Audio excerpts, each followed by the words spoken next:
Hi guys, my name is Lucia and welcome back to another video in my series Make Up Your Mind, where I talk about makeup related things I have made my mind up about. If you've missed any video in this series, I will link the playlist down below. A couple weeks ago, I posted a video called Why Beauty Gurus Are Toxic. Today's topic is why PR is problematic.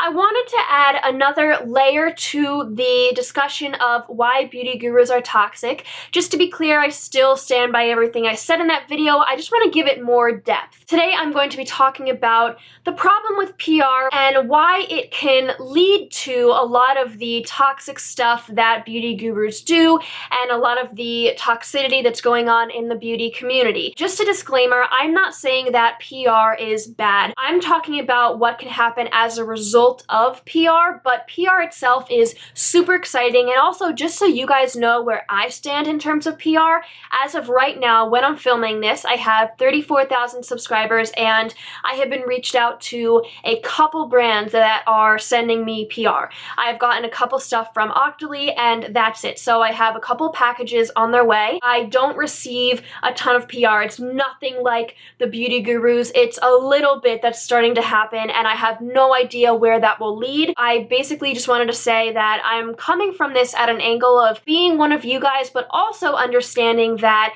I am someone who's going to start getting PR and I want to keep that in perspective as well. The number one reason why I think PR is problematic is because it breaks the trust between the subscriber and the viewer. I want to be very clear here. There are still a ton of people on the internet that give honest reviews despite PR. Jessica Braun does that. Lauren May Beauty does that. Liv Loves Her Makeup does that. A ton of people do that. I will link all those channels down below.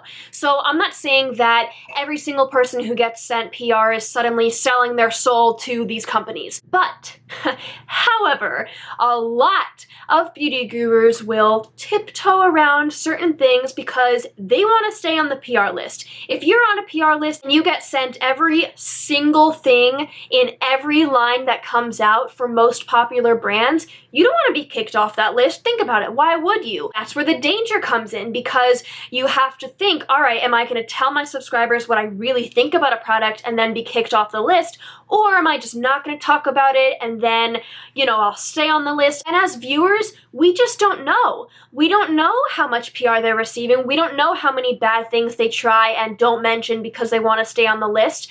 But it creates this disconnect. There is this whole lane of things that we don't talk about and we can never understand because we just don't know. You can never be inside their head. That leads me to the next thing, which is they don't understand the value of a dollar. These people who get PR, they get hundreds and thousands of dollars worth of makeup for free every single day. If you watch any beauty unboxing PR video ever, and you add up the total amount of money, I'm telling you, it is thousands of dollars.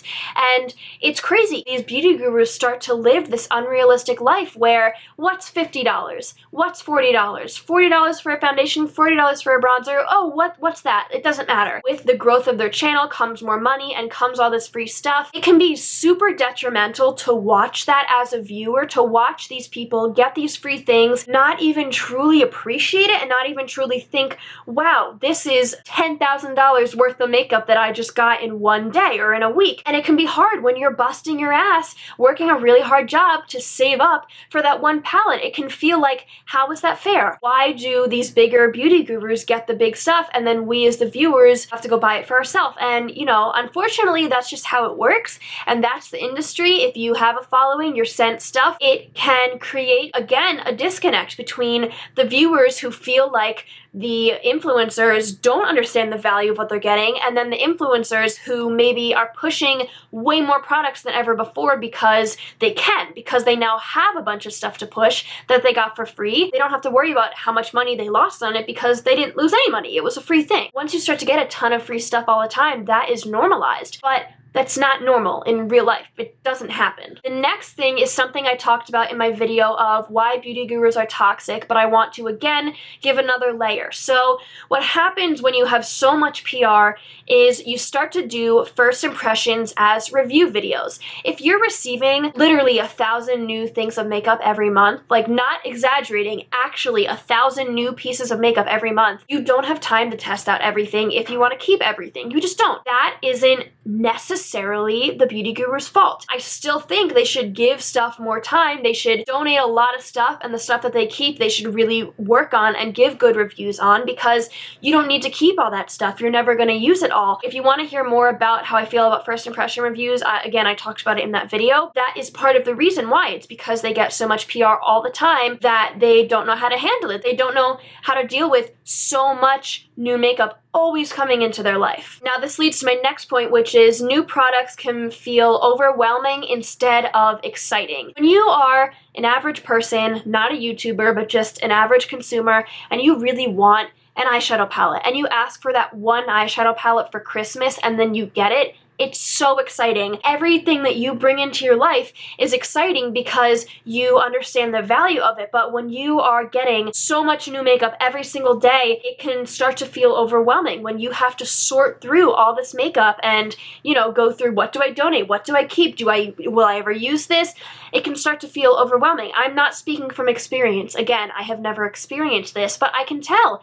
I've seen people do declutters. I've seen beauty gurus say, this is so much, oh my god. I've seen some people on YouTube stop wearing makeup as much as they used to because they just have so much that they don't know what to do with all of it. And a great example of how to help with that would be a monthly makeup basket, shop your stash. I understand that it can be very overwhelming. As someone who has anxiety and wanted to make my minimal makeup collection because I didn't like having a lot of stuff, I can absolutely understand how that could be stressful. And of course, they're never going to complain to their subscribers, oh, woe is me, I get too much PR, because we would just hate them. We would be like, screw you, I'll take the free makeup. But it can be a real thing. The next thing is that I know a lot of beauty gurus feel like since they don't want to only be talking about makeup that they got sent, they constantly have to buy more makeup than they usually would to compensate for all the PR they're getting. If they're doing a favorites video and half of it is PR,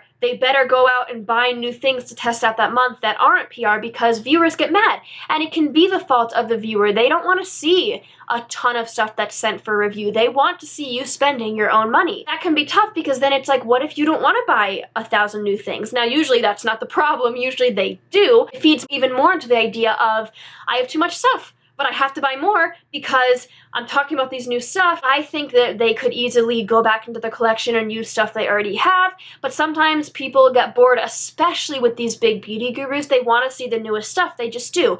And if you don't get sent it, you better go buy it and test it out, and I think that that can be rough. The next thing is something I have learned from watching PR unboxing videos. I do not watch them anymore. They made me feel incredibly jealous about stuff I didn't even want.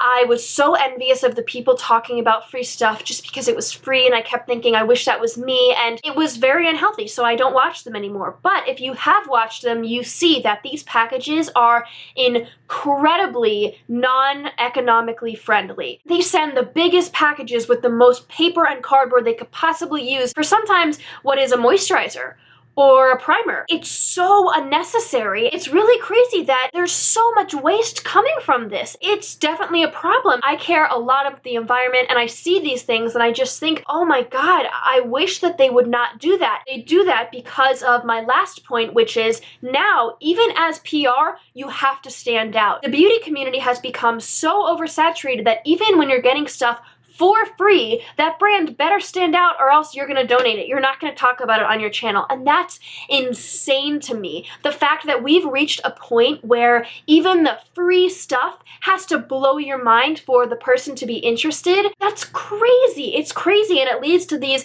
extravagant packages that are super wasteful, and it's just sad. It's all a big cycle. Everything I've talked about is kind of a cycle and it goes in continuum. Alright guys, so that was everything for this video. I am really curious to know what you guys think. Please leave your comments down below. I would love to hear what you have to say about this. Please give this video a thumbs up and subscribe, and I'll see you guys very soon. Bye!